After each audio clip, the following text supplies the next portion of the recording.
I know because I'm still putting it up. So the YouTube live stream is now live. It's now live. Thank you everybody for your patience. So you can go on over there, Lady Judy, if you want, or you can stay right here in the broadcast. Where can I start? There is just, I was up most of last night into this morning. And then I had to get back up at 6:40 a.m. for an interview that I just literally jumped out of my car and ran into the house and set up all this equipment after. So please excuse me if I burp because I just finished some food. So it may still be processing. Have mercy on me today. But I was trying to make sure that I was back in time for 11 o'clock. So thank you all for your patience, your time, your attention today. This is Teachable Tuesday, and there's a lot going on. Um, I saw a broadcast last night by another well known vlogger, and I don't want to get into who it was, but just know that this vlogger had invited someone into his space to have an interview, and that person did not come with the same agenda and objective as the interviewer. And it turned into basically an ambush. That person took over their show and proceeded to interview them. Now, when you have years of experience with doing interviews, you know how to reroute that. And you also know that if the person chooses not to conduct an interview, but rather wants to turn your own program on you and quiz you, that's when the interview is over because that's not what you signed up for. So I was thinking about that last night, and this person also, these are Christians I'm talking about. And the person also did what the world calls doxing, where they put your address out for the public, and anybody who has some sort of vendetta against you can now find you, which is actually really dangerous. It's a normal term, Lady Barbara. A lot of people know the term. It's called doxing. It's where people put your address out in the public, especially if they know you talk about controversial things, or like you're a congressman or a senator, things of that nature. When people put your public address out there, it's a way of people trying to make you a target. And so because this particular vlogger talks about very controversial things, he has made enemies. And I don't think people realize to the extent that religious people will go to make a story disappear. And sometimes making a story disappear means making the person who's able to get the story out disappear. So that's why we can see just through various examples, people who have tried to get the truth out or expose the truth, and all of a sudden they turn up dead or from a suicide and all of this other stuff. So it was very disturbing to actually catch a glimpse of that. But I learned a lot from it. Um, I put some of those lessons on my personal page. So you can check those out on my personal page. But I would say in this day and age, anybody who is trying to deliver the truth needs to be aware that there's danger involved. And as we are in this quote unquote Passion Week, for many people, yes, people remember that Jesus had the triumphant entry, right? He had the triumphant entry into Jerusalem, and everybody was singing, Hosanna, Hosanna, blessed is he who comes in the name of the Lord. The reality was those same people, not different ones, those same people who were there for religious reasons, who were there for sacrifice, who were there supposedly because they had come to pay homage to the Lord, the same people said, crucify him. Not a different set, the very same people. So I'm just going to encourage people who are trying to be truth tellers in this hour to pay attention to your surroundings. Pay attention to people who are in your quote unquote circle. Pay attention to those who claim to be your avid supporters, because avid supporters can flip. And so no one is exempt from that. Even Jesus was not exempt. But also discern when someone really dislikes you. And it's not just dislike. You could actually, the hatred that this person had going in supposedly to an interview, their hatred was palpable. You could sense it, even just watching them on camera. So you don't need anybody in your space that bad to hold an interview with them. Like, if you don't like me, it's okay. You can stay over there and I don't have to interview you. Like, it's not that big of a deal. I will live and you can be over there with your energy. Speaking of energy, I had to address this yesterday. I know I'm doing a little bit of housekeeping today. It's Teachable Tuesday. Listen, African Americans, descendants of the enslaved. Some of us do not need to write one more thing online until we go get some therapy and counseling. There are a lot of traumatized, embittered Black Americans online. And some of us just need to put the phone down, put the keyboard down, stop typing, get offline, rest your eyes, rest your mind. Because, the reason why I say that is because so many of these stories that are coming out are traumatizing. And the fact that if you keep allowing yourself to see and hear those kinds of videos of brutality, of lynching, of murder, of disparaging Black people, it will start to do something to your mind. You can't replay that stuff over and over and over and over again and think it's not going to affect your mind, that it's not going to affect your spirit, which is what it is intended to do. And so I was praying about that this morning. And the Lord said to me, he said, when people are embittered, when they're literally seeing life through a lens of bitterness, they can't recognize the good even when the good shows up in bad times. So even when there's times that you can be thankful and there's cause for celebration, because you are so traumatized and embittered, you can't see beyond your trauma and your bitterness, and everything you say comes out of that spirit and lens. And so we've all heard of negative Ned and negative Nancy, but we also need to deal with negative Nasheed and negative Narquita in our midst. And so negative Nasheed and negative Narquita, we're going to ask that you all get some therapy. Go see a Black therapist. You can actually look them up online. Look up Black therapists, and it will pull up a sort of a database, and you can type in your zip code and find a therapist near you. Yes, mental health breaks are important, especially for our community. Other communities are not being attacked with psychological warfare like our community is. So it is important for us to keep the right mind. To keep the right mind. All right? So,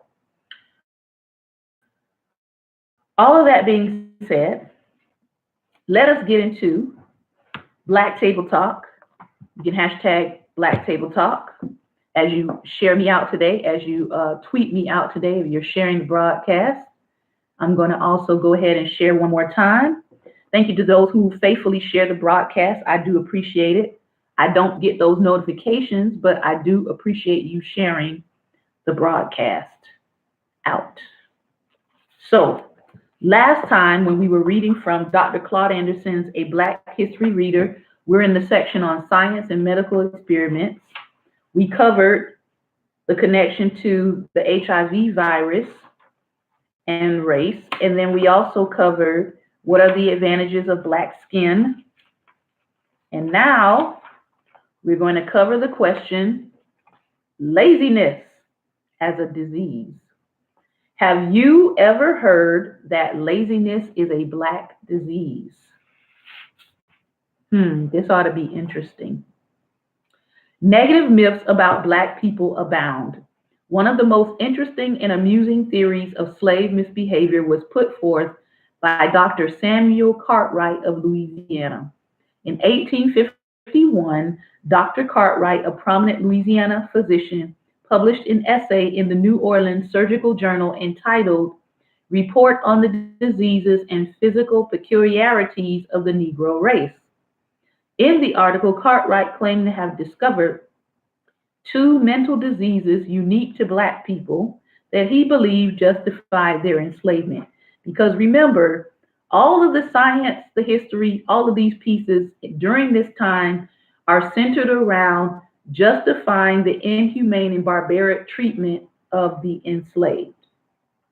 Cartwright coined his own terms, calling his newly discovered diseases kleptomania, a disease that causes Black slaves to run away, and the other, Dysathia aethiopica, a disease that causes rascality in both free and enslaved Blacks.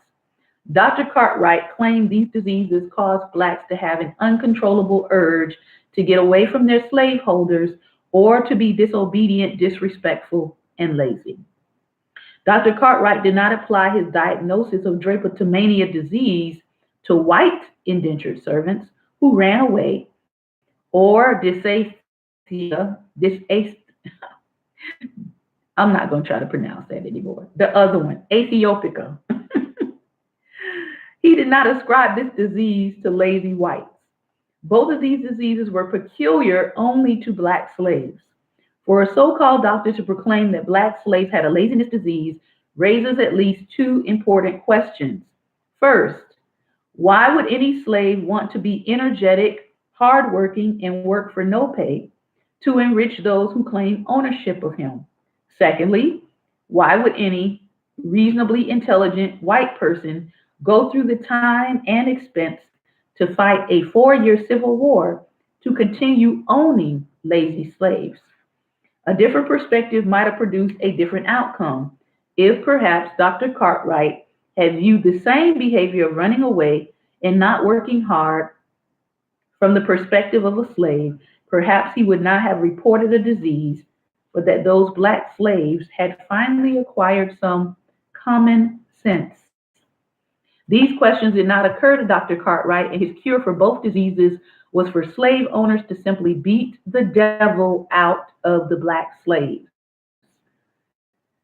which leads us into our next book. In modern times, laziness has been used to explain the distinctive way some Blacks pronounce some English words. Speech counselors have long attributed that pronunciation to Blacks having lazy lips and lazy tongues. You have to wonder why Blacks became lazy in that particular part of their anatomy, while poorly educated whites are not afflicted with such laziness. This is Black history. This is another interesting question that maybe you never thought to ask under science and medical experiments. Why did grave robbers choose Black corpses? They're still choosing them today. But let's see why they started. Whether in the tombs in the Middle East or plantation fields in America, Black bodies, dead or alive, have always had a high value. Modernization of medicine has come about in large measure because of the practice of using living and dead Black people for research. During the days of slavery and Jim Crow, white medical students were studying medicine to treat white patients, but they opposed cutting up white cadavers.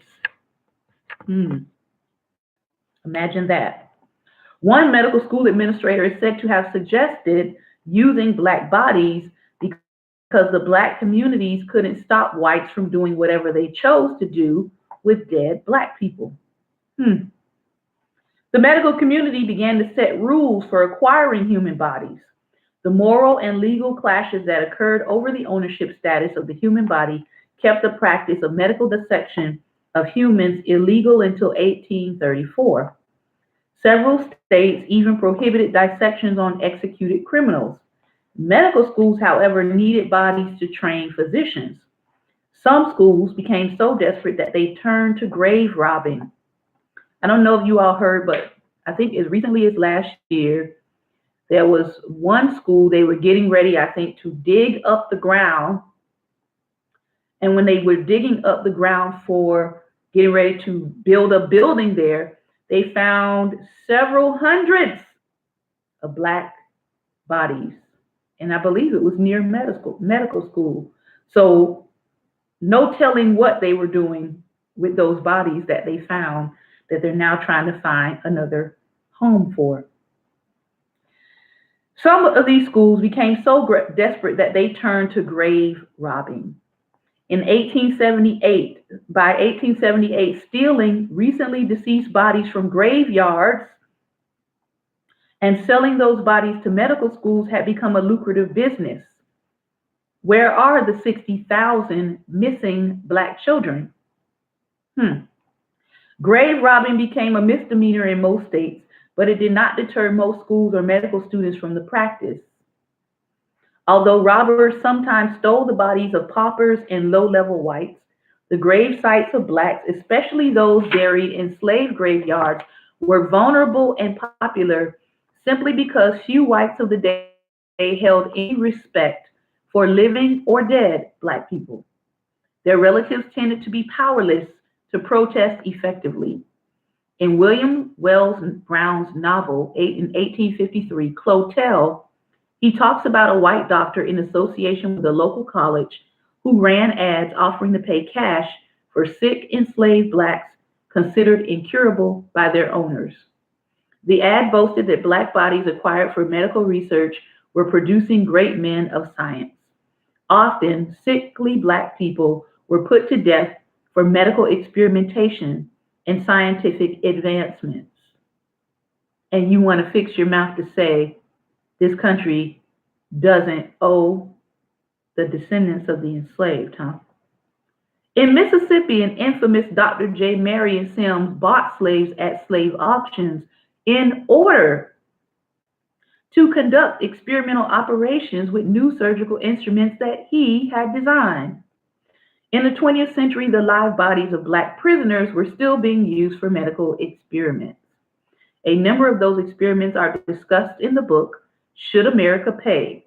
Slavery and the Raging Debate on Reparations, edited by Raymond Winbush, PhD in New Orleans. In Louisiana, black prisoners were used for psychosurgical experiments, which involved implanting electrodes into their brains. These experiments were conducted by psychiatrists at Tulane University. Two doctors boasted in later years that the school used black prisoners in experiments because it was cheaper to use N-words than cats.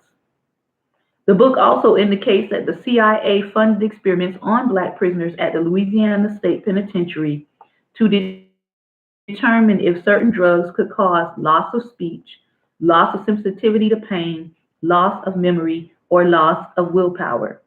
Black bodies, either alive or dead, entered the 21st century still unable to protect themselves from experiments and other medical violations. Tell me again why we don't need to repent. Tell me again. What's our excuse? And you wonder why we have people who say, don't take me to the doctor. America hasn't really given Black people a reason to trust them in that area. So, back to the conversation. Spare the kids, why whooping children won't save Black America.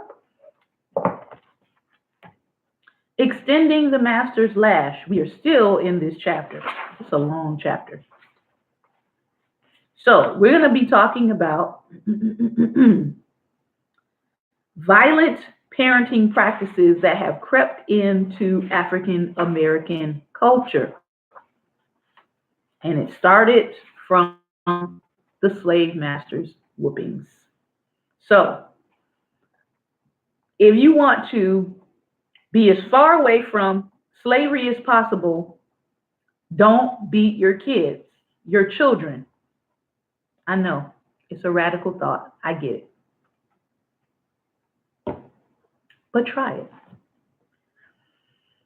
To understand the evolution of violent parenting practices among African Americans requires us to look at slavery in West Africa before Europeans turned it into a horrific race-based big business. Many slaves who were transported to America had been indentured servants in Africa, where the practice was an ancient and widespread institution not based on color.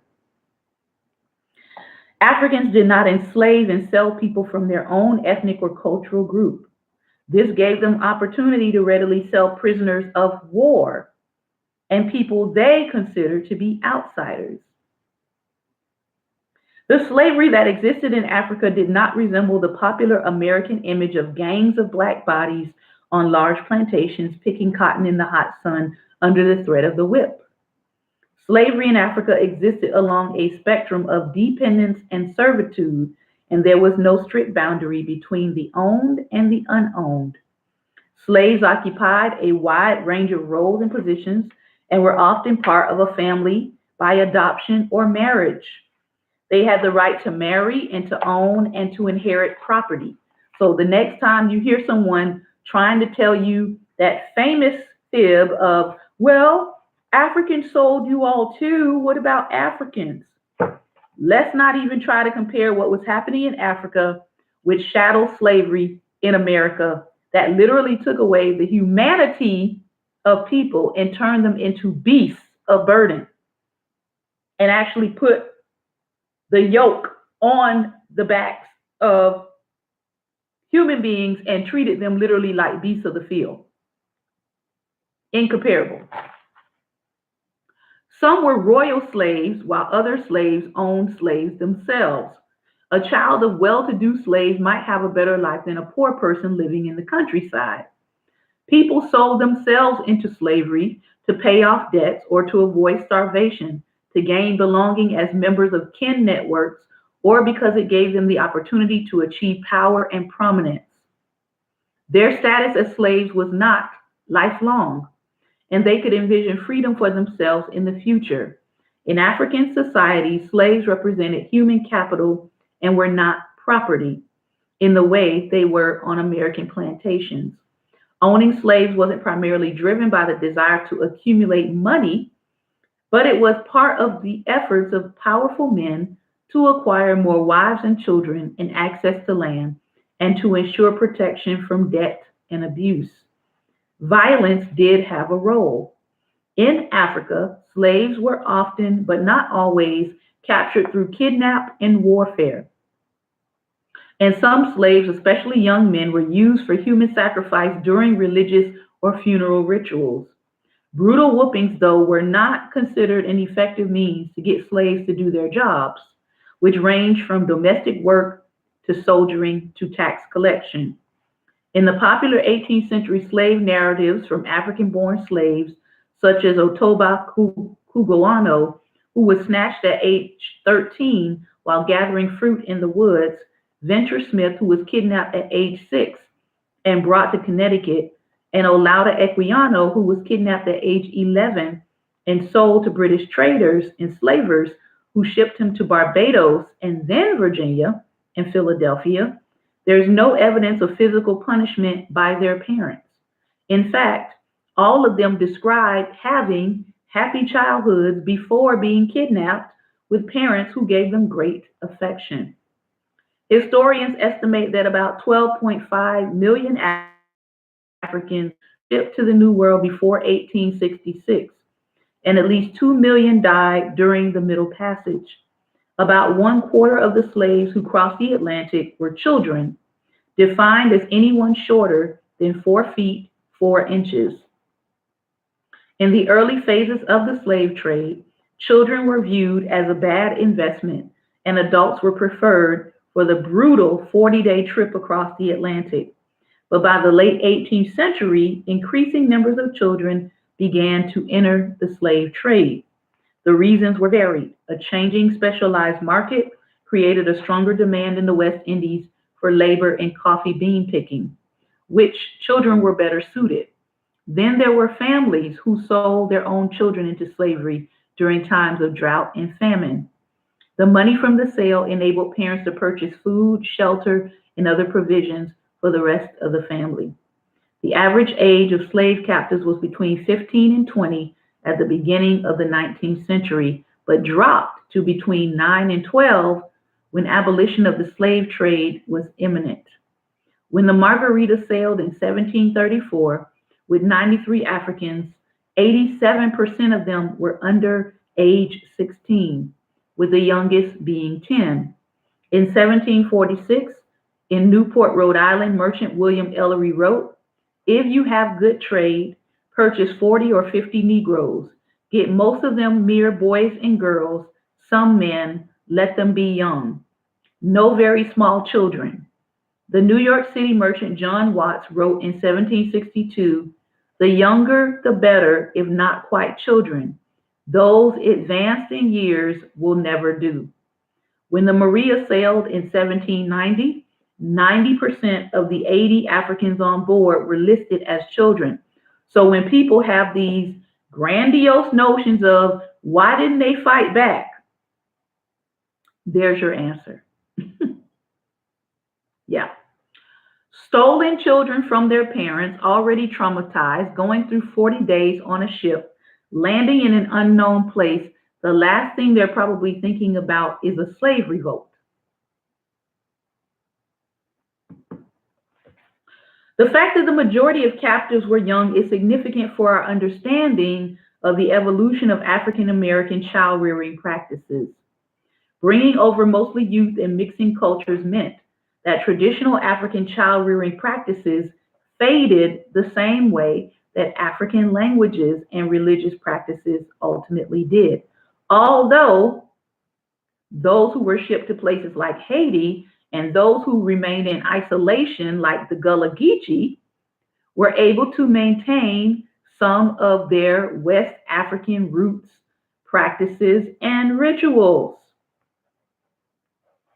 Had the slaves who across the Atlantic been mostly adults from the same tribes and nationalities, had they all spoken the same languages, had they all shared the same blueprint for child rearing, that they were to be enslaved in and been given freedom to rear their children without interference, then maybe traditional African child rearing could have been preserved.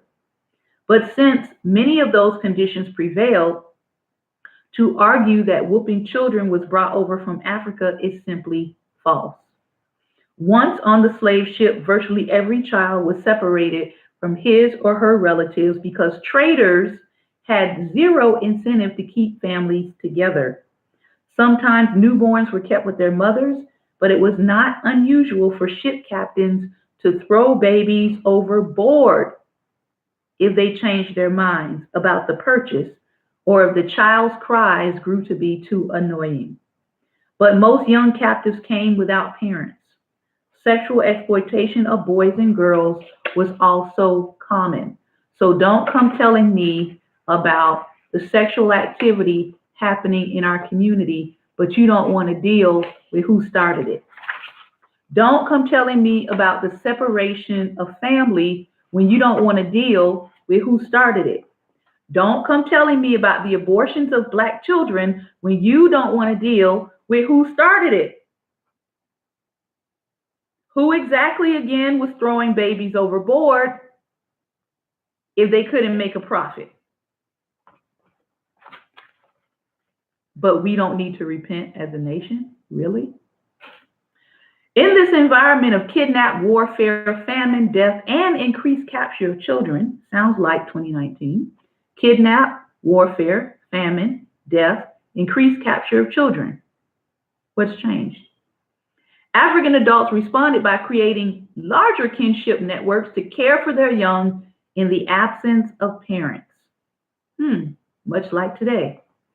Over time, these networks developed new, harsher customs toward violence as a means of self-preservation and safety. Sound familiar? So as the Atlantic slave trade wore on, Africans on the continent of Africa felt more compelled to advance new, more rigid coping mechanisms for the hardships of life, which included the possibility of their children being captured and sold away to an unknown world. And Africans on the continent of America felt the full weight of human cruelty as they began to endure life on plantations. What united parents in Africa, North America, and other parts of the Atlantic world, where millions of Black people would end up, was that they all wanted to give their children the best chance of survival, and they feared that they would not be able to adequately prepare their offspring for the dismal realities of their new environment. Slave children in America played a pivotal role in the grueling daily operation of plantations run by white planters who were obsessed with profit maximization. Unlike today, when Black women are demonized for producing children out of wedlock, plantation owners encouraged slave women to have lots of babies. This was especially crucial when the threat of abolition of the international slave trade began to cut off their slave supply, and they had no way of getting replacements out of Africa. The new status of slave children as property owned by white people instead of their parents meant that their value had changed socially and spiritually. Being owned by racist white people also dramatically altered interactions between the slave parents and their children, because now I can't just let you have your child anymore. Your child is now a part of my breeding factory because I can't get more children. Once in America, Africans had to reconfigure a meaningful way to raise children under slavery because they were denied many of the rights and responsibilities granted to free families. As in Africa, enslaved parents in America continued to emphasize respect for elders, and they formed extended networks to share collective responsibility and to care for other people's children if a parent died or was sold. So, it is fair to say that American slaves maintained some African practices and values, but were deeply shaped by European culture as well. This created a new, unique African American culture. These two histories intersecting are blending together for 4 centuries, and this is how we got to where we are. It would be an understatement to say that slavery denied Black children a quality childhood. Faced with abuse and poor living conditions, hygiene, and diet, about half of all slave children did not survive their first decade of life. The mortality rate for Black children was twice that of white children until about age 14. This meant that slave parents had to deal constantly with a devastating number of child deaths. For those children who survived the early years of life, parents then had the task of socializing them for the cruel reality of slavery, which included brutal whoopings and torture, being loaned out as prostitutes, and the possibility of being sold away from their relatives for the rest of their lives. If that is your reality, how are you supposed to build community? How are you supposed to build family? How are you supposed to build emotional stability in a child? Be good and trust in the Lord. Be polite. Obey your new elders and masters. These were messages that slave parents had to whisper into their children's ears to prepare them for being parceled out to strangers. Owners sold children when they needed cash, to finance the education of their own white children, or, as we have seen with Georgetown, to keep the university open. They sold slaves for the money, to construct new homes and for other minor purchases. One former slave from North Carolina recalled that his brother was sold to dress the young missus for her wedding. Can you imagine that? Your human life traded for a wedding dress. Under these conditions, American slavery created a new kind of black parenting whereby mothers and fathers were denied legal guardianship of their young. Slave children belonged to the plantation elite, and the master's authority preempted parental authority. As one slave put it, during slavery, it seemed like your children belonged to everybody but you. Not only did slave parents have to worry about their children surviving and completing the stages of childhood, but they also had to try to attach emotional meaning to their lives in a system that undermined family stability and parental authority. Owners punished slave children without parental consent and gave them work tasks that were not age appropriate. Children watched their parents being whooped. They didn't only beat us, but they used to strap my mama to a bench or box and beat her with a wooden paddle while she was naked, one former slave recalled. Another said, many a day mama has stood by and watched massa beat her children till they bleed and she couldn't open her mouth.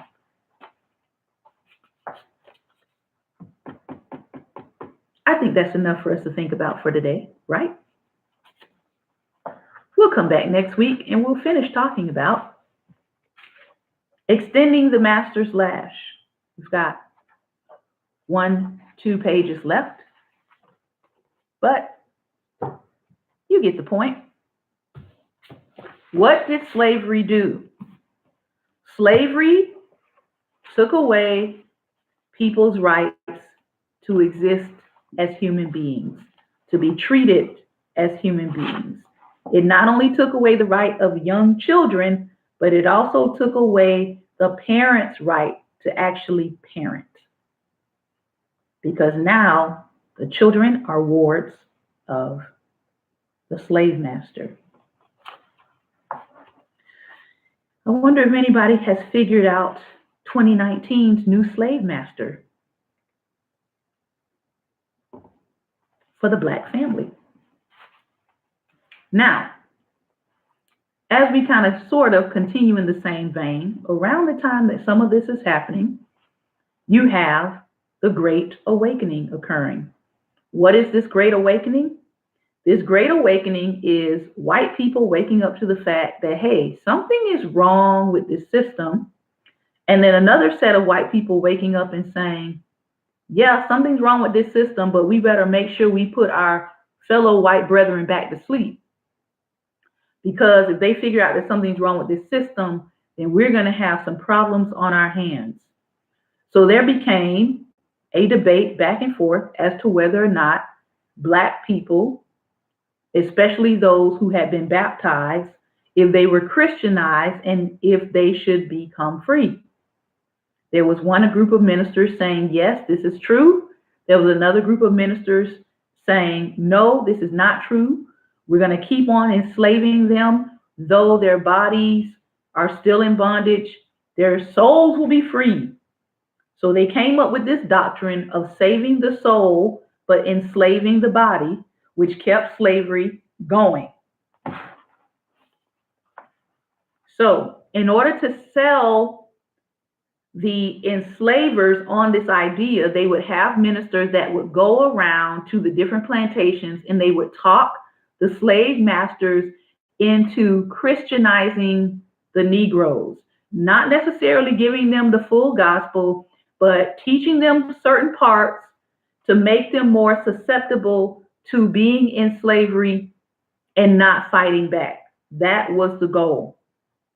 Enslavers continued to become more open to these sorts of ideas right up until the First Great Awakening, which swept through the colonies in the 1730s, spearheaded by Connecticut native Jonathan Edwards.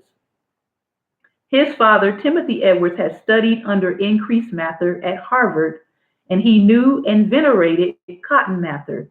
Now, mind you, Increase and Cotton Mather were of the racist Christian brand, and they had certain doctrines they were teaching about the inferiority. In his junior year at Yale in 1718, Cotton Mather had secured the donation from Welsh merchant Elihu Yale that had resulted in the name of America's third college, the collegiate school being changed.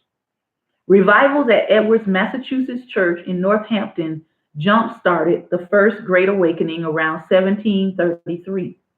In Awakening Souls, the passionate evangelicals like Edwards spoke about human equality in soul and the capability of everyone for conversion.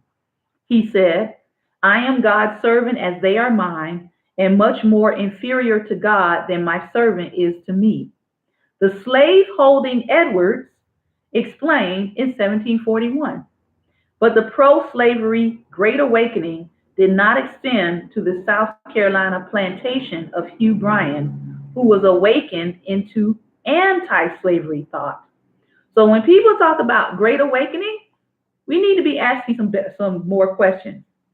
What side of the Great Awakening are you on? Because there were two sides. There was one side advocating again for slavery, the saving of the soul, but not the body. And then there was another side advocating for anti-slavery. Bryan proclaimed sundry enthusiastic prophecies of the destruction of Charlestown and deliverance of the Negroes from servitude in 1740. This man was prophesying that God was going to deliver Negroes from slavery in 1740. Now, why isn't that in any of your history books when they go to teach in public school about the enslaved? His praying captives stopped laboring. One woman was overheard singing a spiritual at the water's edge, like so many other unidentified anti-racist, anti-slavery Christian men and women who started singing in those years. South Carolina authorities began to reprimand Bryan for teaching this message. They wanted evangelists preaching a racist Christianity for submission, not an anti-racist Christianity for liberation. This was the crux of the Great Awakening. Some were preaching anti-racial doctrine, and they were liberating their slaves. Others were preaching pro-racist doctrine, and they were making excuses for why they were going to keep slaves in bondage. Hugh Bryan was an exception in the missionary days of the First Great Awakening, days Cotton Mather would not live to see. Though bedridden, he was happy he lived to see his 65th birthday on February 13, 1728. The next morning, Mather called his church's new pastor, Joshua G., into the room for prayer. Mather felt a release. Now I have nothing more to do here, Mather told G. Hours later, he was dead. He was perhaps the principal ornament of this country and the quote-unquote greatest scholar that was ever bred in it, praised the New England Weekly Journal on February 19, 1728, the day of Mather's burial. It was an accurate eulogy for the grandson of John Cotton and Richard Mather. Cotton Mather had indeed overtaken the names of his grandfathers, two ministerial giants bred in an intellectual world debating whether Africa's heat or Ham's curse had produced the ugly ape-like African beasts who were benefiting from enslavement. If his grandfathers consumed in England the racist idea of the African who can and should be enslaved, then Cotton Mather led the way in producing the racist idea of Christianity, simultaneously subduing and uplifting the enslaved African. He joined with the producers of racist ideas in other colonial empires from the mother countries in Europe and normalized and rationalized the expansion of colonialism and slavery. Europeans were taking over and subduing the Western world, establishing their rightful ruling place as the very standard of human greatness, these racist producers proclaimed in a nutshell. By the time of Mather's death in 1728, Royal Society Fellows had fully constructed this white ruling standard for humanity.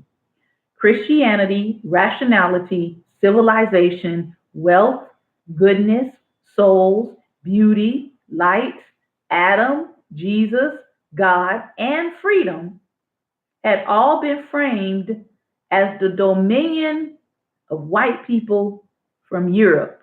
And it is still being framed that way today. We have white ministers out here right now, even today, demonizing black and brown people and making it seem as if anything black and brown is demonic or wicked or witchcraft.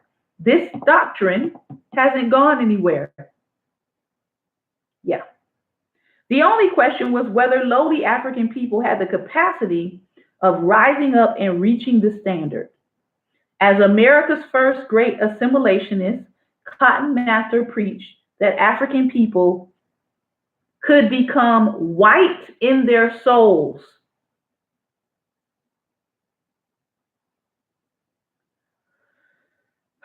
That explains a lot.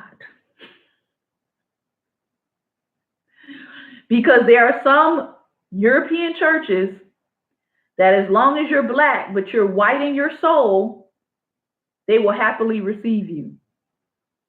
If you think from a European mindset and from a European framework, if you believe that white is right, if you believe that they and not anyone else are God's chosen, they will let you operate within their framework.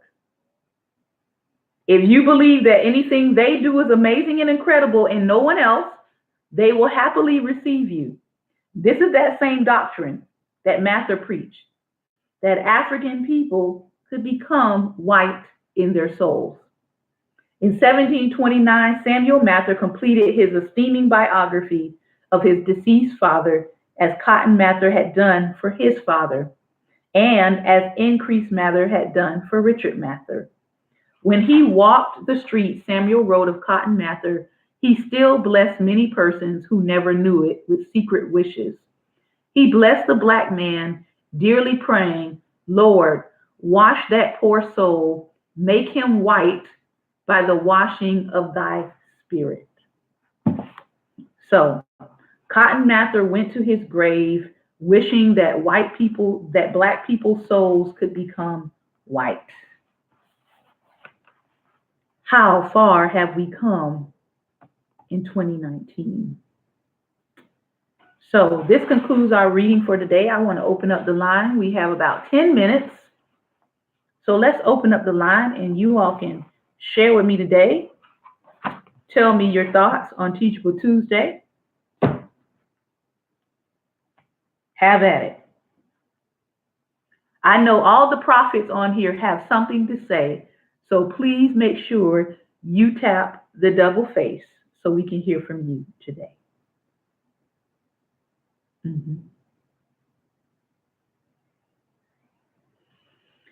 Prophet Jonathan is joining us in 4, 3, 2, 1. Good morning, everyone. Good morning. I'm not going to get started this morning. Yes, you are. I had a long morning. I was studying on the topic and wow, so many very great topics, so many great things were discussed in the readings. What gets me and what's overwhelming to me, I think you said a great point about sometimes you have to take a break from different things. It can get overwhelming when you're trying to share with people truth and they're constantly rejecting it. They're constantly deflecting. This haven't happened to me. Well, that wasn't true for me. What about this? And it's just like you're missing the point. You can't hear anything you're saying. I guess they can't hear me. Can you hear now? Should I talk louder? Yes. Is that better? Yes, Okay. because you have three videos that are listening in on you. Oh, okay. Okay. My apologies, everyone. I'll try to backtrack. I said it can get tiring seeing different things when you're trying to share the truth. And people keep deflecting, or people keep giving, well, what about this? What about that? And they're missing the point that you're trying to make altogether. Okay. That can get very tiring. Yes, deflection can be tiring. And I don't think that there's any real solution to deflecting, simply that some people are going to unfortunately have to learn the hard way. They're going to have to experience some things for themselves because they don't want to take Black people's word for it. Like, our experiences are happening to us, and therefore you're not going to experience it because these things don't happen to you, especially if you are white, or as I like to say, white presenting, because there are some of our Black brothers and sisters and some of our fellow brown people who present as white, meaning they look European unless you hear them speak, or unless, their accent comes out. So they can present as white and sometimes bypass some of the experiences that Black people experience in America. Yes. And I want to hear other people's commentary on whooping whooping children, and the Cotton Mathers. That was very interesting, but I want to touch on the healthcare thing. Mm-hmm. God has really been putting that on my heart lately. I've been watching different documentaries, and it's just like, whoa! Like, I never really liked doctors from a young age. Mm-hmm. I was thankful to have a great pediatrician when I was younger, but after that, I was not down with doctors. She never prescribed all this medication and pharma. She would always give the parents practical things to do to help and heal the children. So that's why I loved her. But I try to share with people that pharmacies and medicine, all of these things, not that the people are bad, the system, the foundation and the spirit behind the system, from insurance to healthcare. Look at the symbology of what they use for healthcare. Is snakes, it's poles, it's wings. What are these symbologies standing for? I don't even go into that, but when you look at the history of it, it was nothing set up to help or heal anything or anyone, much less to help and heal Blacks.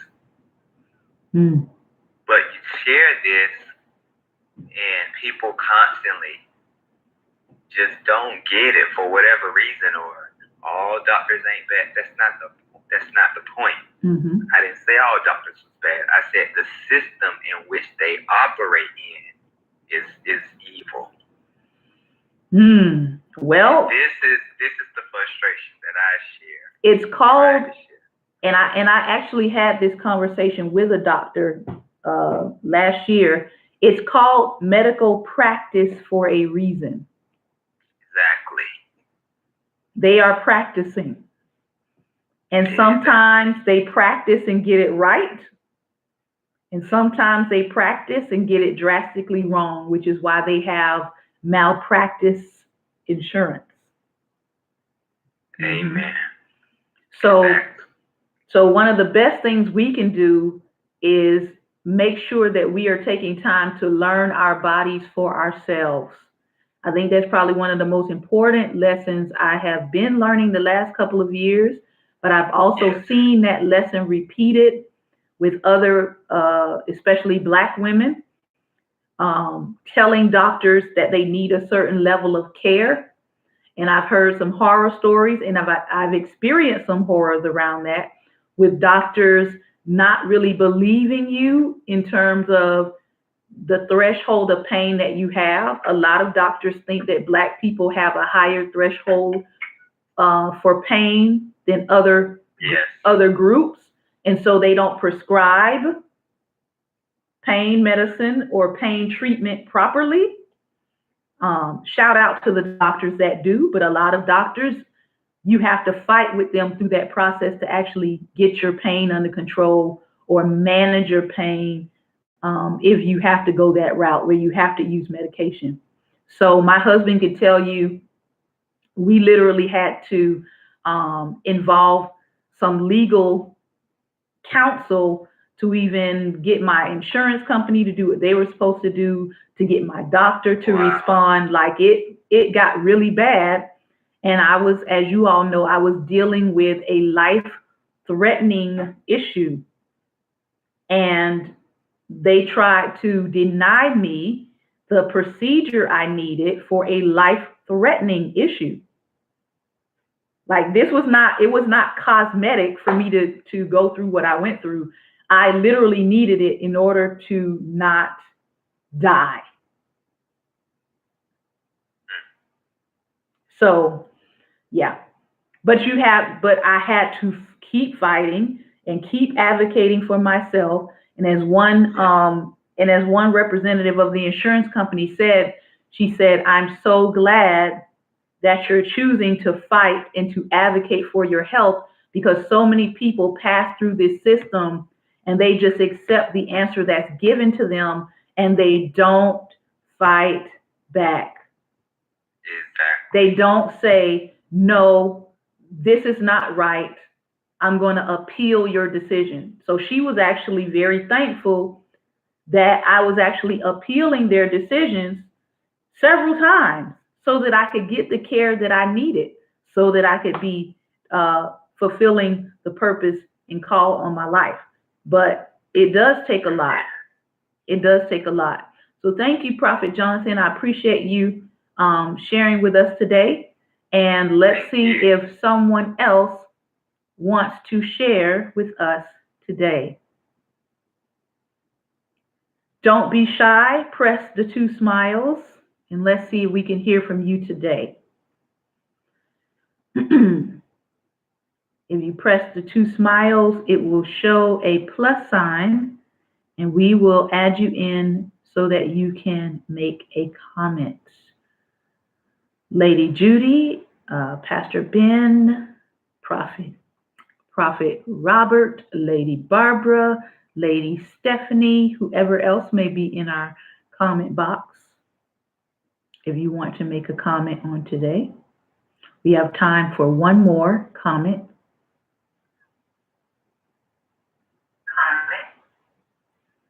And you're on in 2, 1. Good afternoon. Good afternoon. It's just so much today that you read in the book about the things that we and our ancestors endured. It was just so heavy. Mm-hmm. And the more you think about it, it really, really weighs on you. And like you said, it does. But we also know that we serve God, and we know that there is, God has the answer. Yes. And there is an answer coming for the people of God, and there is reparation and repair. Yes. And it's just that when you look back and you think about, I was listening to you 2 things about the medical. I experienced that in 2013 because I had a surgery done, and I went back to the same doctor constantly. I know I jumped around constantly. And every time I would go, he would just push a prescription in my hand and leave me in there with the nurse. And she would just look at me very strange. So I came home, Pastor, and I didn't do all the research, but I began to pray. And as I was praying, my phone rang, and the doctor was on the phone. And he said to me, whatever I can do now, after you messed me up surgically, I'm damaged. I'll do whatever I can to help you get your disability. So that's the route that I went. And then I had to go to another surgeon here in North Carolina in another town and have to go through that same surgery. But what I said to the doctor then is that the damage has already been done. There was a lot of nerve damage, and they went in to clean it out. But today I still suffer with that. I reported it to the medical board, Association. Well, of course, they protected him, and they couldn't find anything where there was any malpractice. I met two other doctors that had that same surgeon that had that experience. But when I went to my doctor's office, I met white women who he had done surgery on that had raving reviews about him. But I met black women who didn't. So what I was in my mind saying is this is set up that he's damaging black women, because I was the third black woman that I met that he had done surgery, the three of us. And I met a couple of white women who just raved about him. So I often think about that too. And like you said, I don't trust going in medicine and just pushing medicine. And he did tell me when he first did the surgery, you have a very high tolerance for pain because, they give you that morphine pump. And I wasn't pumping that because I was not suffering like that till after I came home. And whatever he gave me, it didn't work for the pain. And then when I went to the emergency, and the doctor was a white female doctor in the emergency, she became very angry. And she said, what they done, they need to fix it. And she prescribed a higher dose of medicine that caused me to get some pain relief. When I went back to him, he said, I can't leave you on that but for so long because it's against the law. But he never prescribed it to me. So I've heard several stories that are along that lines of, because you're supposed to have a high tolerance for pain, you're not prescribed the right amount of medication to actually manage your pain. Yep. But so, I just think, I always said, I thank God for this program. And even at my age, I'm learning so much about my own history. And I learned so much. And I thank you because you just challenged me to go deeper and research things. And even now going to a doctor, she wants to prescribe some medicine that I told her I'm not taking because I tried it. And I know what I'm experiencing in my body. So I'm not taking that. So we have to either go another route, and I told her else I have to trust God for my healing, and I'm doing some home remedies to help myself with that, because some things they want to give you, if you experience it, you tell me, you give me a medicine that is affecting my extremities and my hands. I need my hands. I'm not taking that. Right. And then I feel too, another thing I learned, being a woman of a certain age, when you tell them, they send you your report when they do your blood work, so you read it. So they think most of us don't read. So when I went and I was explaining to her, this was not happening to me until you gave me this medicine. Right. And last year, when you taught on getting all our panels checked and all of that, and so I started paying more attention. So her eyes got kind of big as to say, oh, you do read this. And because I want to live longer than where I'm at now. Amen to that. We just declare and speak no premature deaths on God's people. Amen. And by the way, it is a new year. So if you have not contacted your doctor and you have not gotten your blood work done and you have not done a minerals and vitamins testing to test your mineral and vitamin levels, then many doctors are not going to order those unless you request them. But that's usually where they can figure out what is lacking. And again, I'll tell it to this new generation of watchers. When my doctor realized that they could not pretty much prescribe me anything, they went to natural holistic treatments, and that's how I got healed. They went to natural treatments.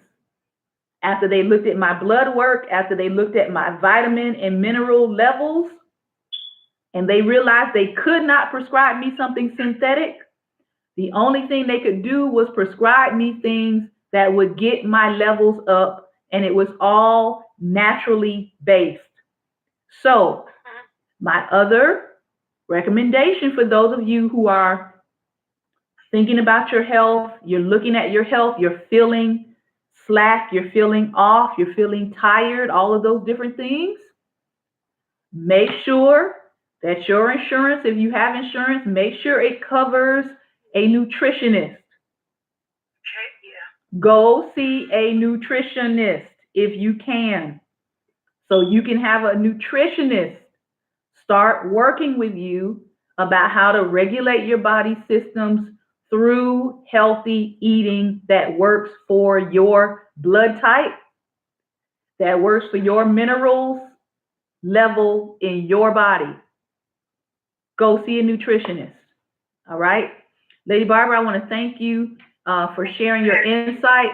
Black women, do not allow people to dismiss your health by simply telling you, oh, you have a high tolerance for pain, you can take it. The devil is a lie. All right. You need pain management and treatment as well. And don't let anybody make you feel bad about saying, hey, this is not working for me. What else can we try that is not a psychotropic drug? What else can we try that is not opium based? Because the reality is, in many areas, people say it's almost a backhanded blessing that Black people were not overprescribed opiums, because there's another community that was overprescribed opiums that is now dealing with that epidemic. And part of that had to do with not giving opiums to us, but over-prescribing another community. And now we see the results of that. So count your blessings, go see a nutritionist, and make sure you have a proper dietary plan this year, a proper plan to regulate your body. One last thing. There are a lot of people on the keto diet. I did some research into the keto diet, and I've had a couple people say that they got really ill on that diet. You need to do some research, because the research for that diet is it was originally designed for people who had epileptic seizures. If you're not dealing with epileptic seizures, you may want to rethink being on the keto plan. All right. Again, there are certain diets out here that are designed for certain people. And just because it works for that set of people does not mean that diet is designed for your body. Please go see a nutritionist so you can figure out a dietary plan that works for your body. All right. Thank you, Lady Barbara. Thank you, Pastor. This has been another episode of Daring Dialogues, and I have been your host, Shantae Charles. I hope that I have said something today that would provoke you to research, to read, to get you thinking, making sure that you're checking in on yourself, your health, check in on your family members, check in on your parents if you have elderly parents, check in on the young people around you. There are more and more young children and teenagers coming up missing. Now that you know the history on some of the medical malpractice and things that have been going on, please pay attention to the children around you. Please pay attention to your nieces and nephews. Don't just be letting these children run around and wander around without adult accompaniment and supervision. Some things are preventable with our sight and sound supervision. All right? Remember, light is the most daring opposition to darkness, so please go out today and be light. Take care, and God bless.